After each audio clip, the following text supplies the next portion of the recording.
Hi friends! So for today's video, I'm just going to be walking you through your lesson today so I can explain a little bit more clearly what it is we're learning about. So this week, we're going to be learning about author's purpose. So author's purpose is the author's reason or purpose for writing a text. Now a text can be anything from like a book to a paragraph to a news article to even like commercials or advertisements. But anytime an author does one of those or writes one of those, they have a purpose for doing so. Now this week, we're going to be looking at those 3 reasons. And an easy way to remember them is the word pie. Yep, like pie that you eat. So P stands for persuade, I stands for inform, and E stands for entertain. So when an author is writing a text, they're trying to either persuade, inform, or entertain their readers. So you're going to go ahead, well, you probably have already watched this, but hopefully you get a chance to watch this author's purpose video because it explains a little bit more. But for today, we're going to be looking at the first reason, which is P, persuade.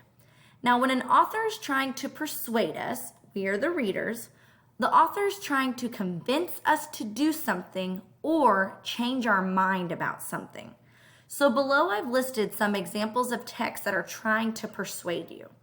Now the first one are commercials. When you're watching TV and you see a really cool commercial, maybe about like a really cool toy or a really cool bike or even a really cool place to go and visit, commercials are trying to convince you to buy something or go somewhere.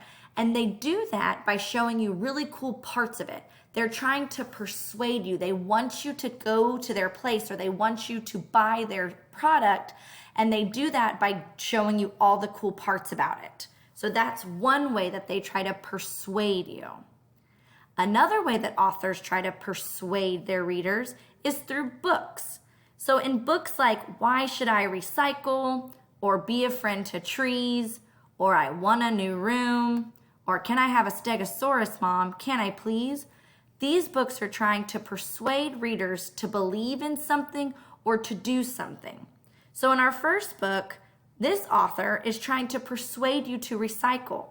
And in the book, they're telling you all the great ways that we can take care of our planet by recycling paper and plastic. So they're trying to persuade you and convince you to start recycling. And the next book is Be a Friend to Trees. The author is trying to persuade you to take care of our planet and all the great benefits that taking care of trees can do for our planet.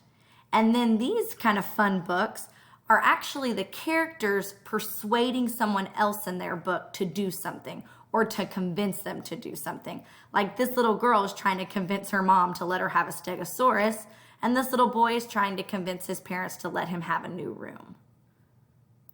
Another way that authors persuade their readers is through advertisements. So I'm sure you've seen these before. Here's the Chick-fil-A cow. They're trying to convince their customers to eat more chicken and stop eating cows. And here's a McDonald's advertisement. It says, "You so want one." They're trying to convince you to come to their restaurant and get a Big Mac. So restaurants try to convince you that their food is the best and they try to persuade you to come eat at their restaurants. So a lot of restaurants usually do something silly like the Chick-fil-A cow here, or they make their food look really tasty and like that Coca-Cola right there looks really yummy to drink. So they try to make their food look really good, telling you our food is the best. Look how good this looks. Come and eat at our restaurants.